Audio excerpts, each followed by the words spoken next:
हमने तो किसी के साथ गलती नहीं किया, लेकिन हमारे साथ ये क्यों हो रहा है?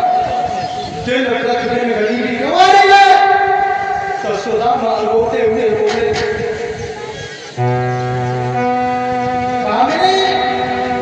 गलती उसमें तेरी नहीं है, गलती मेरी है, उसका परिणाम तुझे भी भोगना पड़ रहा है। हे भद्रे, मेरा मित्र था कन्हैया, जब परमात्मा ने हमें वन में भेजा था तो हमने अपने मित्र से कपट किया। कपट क्या किया? परमात्मा ने जो क्षमा दिए थे वो हमने उससे छिपकर के चाहते लिए पढ़ ली।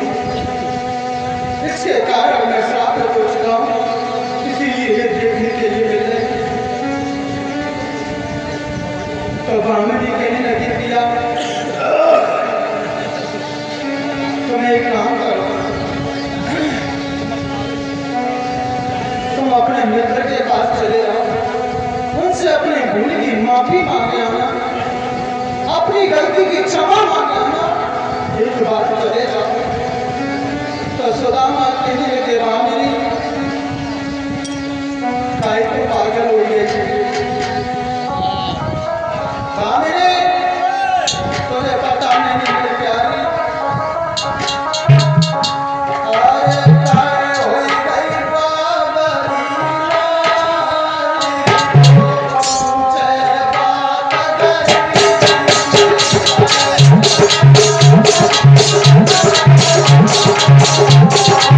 बात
कहने लगे, हे पिया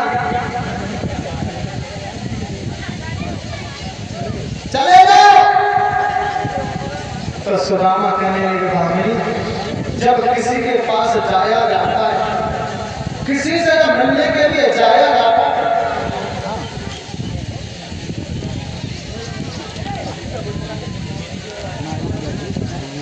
अरे कतना है उधर, अरे तू मान नहीं पर यार, अरे हमको तो कहना कतना है उधर, कहने लगे, हे भामिनी जब कहीं जाते तो खाली हाथ नहीं जाते, गुरु पिता मित्र के घर जब जाए तो छोटी मोटी भेंट करने लेके जाए। अब देखो वो करीब चली मांगने के लिए, आहा जब मांगने के लिए चली किसी ने कुछ भी नहीं दिया, क्योंकि इतनी गरीबी थी सुदामा पर। एक पड़ोसन ने उसे चावल दे दिए।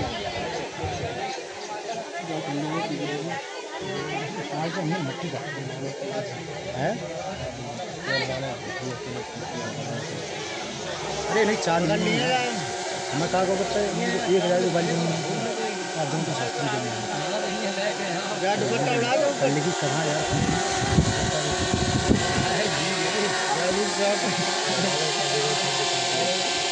कलम दो भैया, कलम दो।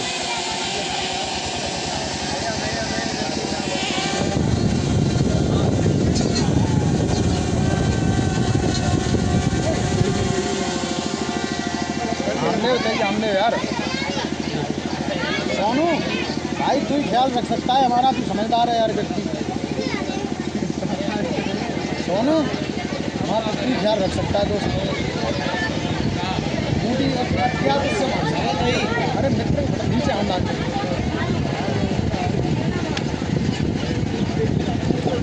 अब क्या हुआ, सुदामा जैसे चावल की टोकरी लेकर के चले कन्हैया के पास। जब द्वारका में पहुंचे पहरेदार से मिले तो पहरेदार कहने लगे, कौन है भैया, कहाँ जाना है? बोले भैया मुझे अपने मित्र कैसे से मिलना है। बोले तुम्हारे मित्र हैं? बोले हाँ। सुदामा की हालत बहुत खराब थी मित्रों। एक पहरेदार गया और भगवान से जब सुदामा का नाम लिया उसने तो बताया तो ये जाता है कि उन्होंने अपने पैर में चांद भी पहने और वो सीधे भागे। जब इधर से कृष्ण भागे सुदामा के पास मिलने के लिए और इधर जैसे सुदामा कृष्ण के पास भागे तो समय का क्या दृष्ट होगा मित्रों, जब एक दूसरे से कौन ले गए अपने दरबार में, सिंहासन पे अपने मित्र को बैठा दिया और श्याम मन में सोचने लगे,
और श्याम कहने लगे भैया तेरी ये क्या हालत हो गई है भैया, ये बता घर से आया तो भाभी ने मेरे लिए कुछ दिया कर दिया। और सुदामा सोचने लगे कि ये इतना बड़ा अमीर आदमी, हम इसके सामने चावल दूंगा, अरे वो चावल देते जाने क्या करेगा। सुदामा ने वो टोकरी अपनी बगल में दबाए लेकिन नहीं निकाली। अब बात बदलते हुए सुदामा बोले भैया तेरी भाभी के पास है क्या तो दे दी। और श्याम फिर सोचने लगे मन में सुदामा तेरी दशा हो गई लेकिन अभी तक नहीं सुधरा। जैसे ही झटका मार करके वो पोटरी को खींचा और पोटरी खींचने के बाद में श्याम उन चारों को धीरे धीरे चलने लगे और मन में विचार करने लगे। और देखो जो भी माता बहनें चावल लेके आई वो गद्दी पर चढ़ाई और कोई कमेटी वाले भाई कोई कट्टा ले ले उसमें करवा। अब वो श्याम लोग